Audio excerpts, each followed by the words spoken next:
Okay, spoilers for Squid Game Season 3, by the way. To be clear, I'm not going to justify the American spinoff, like, at all. Or how Season 3, aka Season 2 Part 2, should really just be called 6 hours of characters just stabbing each other with minimal plot progression. And I'm not going to justify any of the other character story endings. However, I'm here to focus on Seong Gi-hun and why his ending was the perfect ending for his character. And don't worry, this isn't some low effort clickbaity video.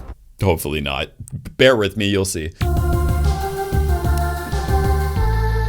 So why was Gi-hun's ending perfect for his story and his entire character arc? To prove my point, we got to go back to season 1 and look at the frontman's desk, the one that he had in that like tiny apartment. The frontman had a book from Pablo Picasso, specifically talking about Picasso's blue period. I don't know if the entire thing's talking about Picasso's blue period, but on the cover of it, we have the blue and we have a painting from the blue period. So I'm assuming it's about the blue period. So it may not entirely be about the blue period, but it's talking about the blue period. What is the blue period? Well, the blue period is exactly what it sounds like. So Pablo Picasso spent a month listening to the 1999 hit single I'm Blue Da Boo by the Italian music group Eiffel 65. No, I'm kidding. The blue period was the opposite of the infinite joy and happiness that this song can bring with it. During this period, Picasso uses a blue color palette to further express his somber and depressing life. He was overwhelmed by the death of one of his friends, and he was suffering from crippling loneliness, which didn't help the other, everything. If we look at the painting Sebastia Junior Vidal, we see a woman who's washed out with subdued colors and painted with less precise brushstrokes. Makes her appear like a ghost. Kind of like she's haunting the main subject of the piece. Kind of like how Gi-hun, or the frontman, are haunted by the ones who they couldn't save. Remember when Gi-hun casually had everyone just throw together a little rebellion during Season 2 Part 1? I'm calling it Season 2 Part 1. Fight me. And then that went south real quick, mainly because the Marine not Marine didn't get everyone the ammo that they needed, resulting in everyone dying.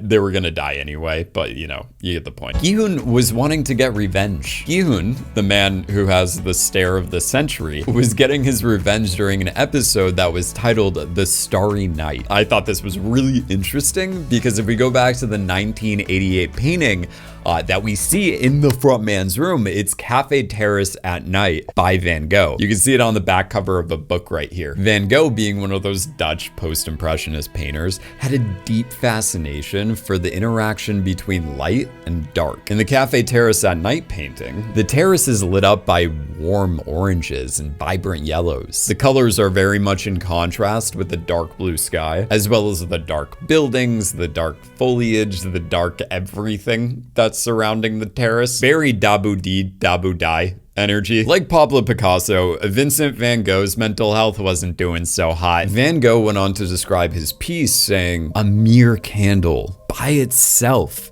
gives us the richest yellows and oranges." So I'm just gonna Vincent van Gogh ahead and assume that he views the terrace as the safe haven, the small light against the darkness. To him, it must have been hope.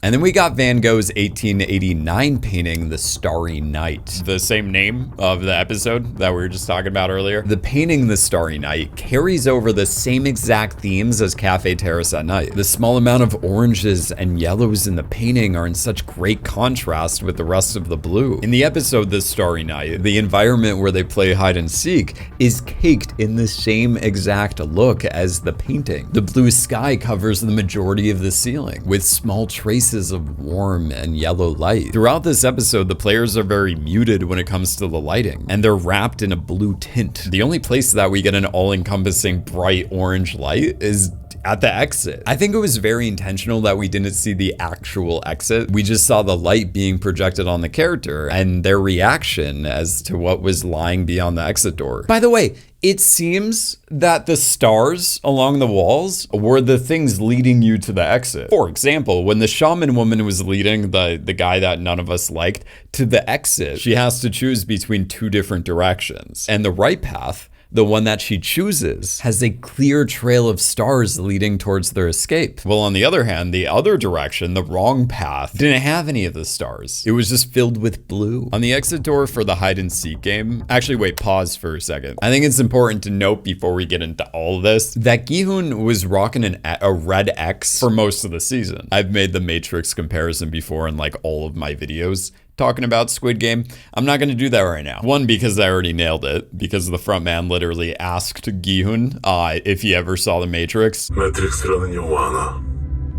in this particular instance, I'm wanting to compare less to the Matrix and more to the book Catcher in the Rye, which, if you haven't already guessed, is another book in the front man's apartment. So the creator of the series, Hwang Dong-Yauk, this guy, really likes the book Catcher in the Rye by J.D. Salinger. The physical book appears, as I said, on the front man's desk. But like, how do we know? How do we know that this person likes this book so much? Well, in Catcher in the Rye, there's a character named Holden. Holden is like 16 and he's grown up and he's not cool with it. He's leaving this innocent childhood state and having to enter the harsh reality of adulthood. Okay, in the book, Holden escapes to New York City where he buys a red hat. Really, the book should just be called Holden Puts On and Takes Off His Red Hat, because there's so many moments in the book where he's putting it on. And semantics. Holden puts on the red hat in moments where he's caught in freezing weather or he's feeling insecure. In a way, the red hat, is Holden's safety blanket. And it's kind of a way of him identifying with his younger self. The red hat was in stark contrast with everything that he wore, meaning he stood out like a guy wearing a bright red hunting hat. It was a small act of rebellion against society and how he didn't conform with the quote-unquote morons. That being said, the red hat seemed to be his way of separating himself from the people around him, the people who he didn't want to conform to. This is why Gi-hun dyes his hair red at the end of season 1. The red is representing his unwillingness to conform to the rest of the adult world, this cruel adult world. And this is why the girl that Eleven is trying to protect is wearing a red strawberry hat, and why the baby that Gi-hun has to protect in the games is wrapped in a jacket with the red X. So now that I communicated that information at your face, we can now unpause and return to the Starry Night. So on the exit door of this game, there's a rainbow ascending from blue to red, with the closest colors to red being yellow and orange. We're already talking about yellow and orange, but make note of that because we're gonna get back to this. The setting of this game is perfect. Everything is caked in blue. The theme and the color palette matches Gi-hun's internal conflict so well. We know at this point in the story that the frontman is a full-blown blue circle. The frontman's been caked in black and blue since the beginning of season 1. He's been playing the Blue Danube for music. You know, the song that they play over the intercom every time the players go into the next game. But the frontman is trying to get Gi-hun to become a full-blown blue circle as well. And when that CGI baby enters the world, we see that 222 and the child are framed up with these yellow fish in the background. Or they have the orange octopus above their heads, providing the only real warmth in the aquarium. Heck, an octopus even makes an appearance in her promotional poster for the new season. For those curious as to why it's so fitting, it's because a lot of female octopuses die immediately after they hatch their eggs. There are many reasons for this, but the main reason that I want to draw most of my attention to right now is that with the mother not being around, it means there's less competition for stuff like food or resources. 222 behaves in a similar way. Once she passes her child on to Gi-hun, she sacrifices herself so no more energy or resources will be wasted on her survival. Instead, everything will go towards protecting her offspring. 222 2.0 is the small light in the dark blue night. Even though Gi-hun loses himself for a moment and crosses a pretty big line, like after the strangling takes place and he's filled with regret and disgust for himself, he's still illuminated by an orange circle. Like, look at it. It's like a little orange circle. I'm pixelating a lot out, so I save monetization, but look at that orange circle around him. He still has the orange light around him because he has to protect the newborn. He has to become the catcher in the rye. Let me explain what I just said. In the room that everyone takes danger naps in, there's the Latin phrase, Hodi mihi, cras tibi. Translated to English, it means, today it's me, tomorrow it will be you. Some may interpret this as the players getting too greedy, as they want to keep playing, not realizing that their own luck is gonna run out, and that they're gonna be the next ones to get eliminated, whether it would be the next round or the round after that. Their time is coming, which is a completely valid interpretation, don't get me wrong. But people are also kind of forgetting that this phrase is paired with a bunch of mini like stick figures that are falling off mini cliffs. And this relates back to Catcher in the Rye. Like everything in Squid Game, apparently. In the book, Holden wrongfully interprets a poem by Robert Burns. In Burns' original poem, Coming Through the Rye, there's a part where he writes, Gin a body, meet a body, coming through the rye. And Holden, being an ignorant 16-year-old, was projecting and interpreted this phrase as if a body catch a body coming through the rye. This is because Holden kept picturing all these kids playing some game in a big field of rye. And he goes on to describe this vision as thousands of little kids, and nobody's around. Nobody big. I mean, except me. And I'm standing on the edge of this crazy cliff. What I have to do, I have to catch everybody if they start to go over the cliff. I mean, if they're running and they don't look where they're going, I have to come out from somewhere and catch them. So as a way of coping with the weird angst he's experiencing, he's wanting to prevent kids from falling off that cliff. Holden is wanting to preserve the innocence and delay the inevitable fall into the cruel world of adulthood. When in the Squid Games, Gi-hun is trying to do the same exact thing. He stands in a field of rye during red light, green light. Like, I'm not kidding at all. This picture, the stuff painted in the background, is a field of rye, where he jumps in front of all the players, aka the children, to prevent them from metaphorically falling off that cliff. During red light, green light, Gi-hun literally becomes the catcher in the rye. Gi-hun pretty consistently does not sink to the level of other players who have been corrupted by society and the money and etc. Like the character of Holden, Gi-hun is trying to save his own humanity by preserving the humanity in others. With all this talk about Catcher in the Rye and cliffs, it makes sense as to why the last game took place on an actual cliff. Gi-hun has to protect the last thing of innocence from falling off that edge. And this is why we see the paintings on the wall during season 2, part 2. By the way, I kind of feel like they missed the opportunity to put the CGI baby into a tuxedo.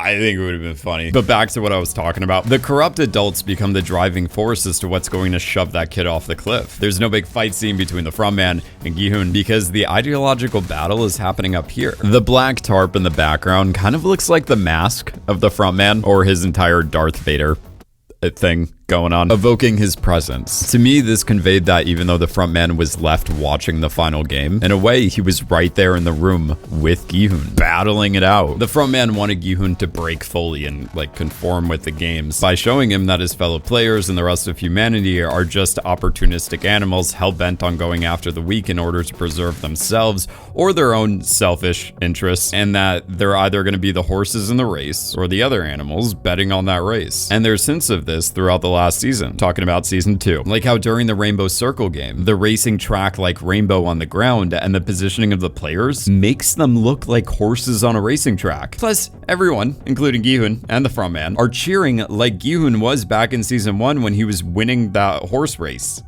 that he bet on. The frontman even uses the horse-themed chess pieces to represent the players during each game. And I always used to think that the VIPs would be like the main antagonists of the series, but then over time we realized that people like the frontman or the captain are previous winners of the games, and they voluntarily turned into guards. They rejected the prize money, hence the small apartment, or how all of the captain's money is buried under that doghouse. So they do it on their own free will. The VIPs are just another way to fund the whole operation. Gi-hun rejected his prize money as well, so he was halfway there to help and run the games. But wait, going back to the horses for a second. At the end of Catcher in the Rye, Holden watches his sister Phoebe riding a horse on a carousel, explaining why there was a horse-filled carousel during one of the games in season 2. When Holden watches Phoebe on that carousel, he recalls that all the kids kept trying to grab the gold ring, and so was old Phoebe. And I was sort of afraid that she'd fall off the goddamn horse, but I didn't say anything or do anything. The thing with kids is, if they want to grab the gold ring, you have to let them do it and not say anything. If they fall off, they fall off, but it's bad if you say anything to them. In Catcher in the Rye, the horses and the carousel symbolize the cyclical nature of life, how time is going to pass. Watching his sister on the carousel, Holden realizes that he can't stop her from growing up or prevent her from trying to grab that gold ring. Gi-hun realizes that he can't force the games to end because he can't force this change within everyone else. It's up to everyone else to make that decision for themselves, whether they want to go for the gold ring or not. After all this his time riding that line between a red X and a blue circle. The cliff he's ending everything on is a combination of the two, as in a red circle. By the way,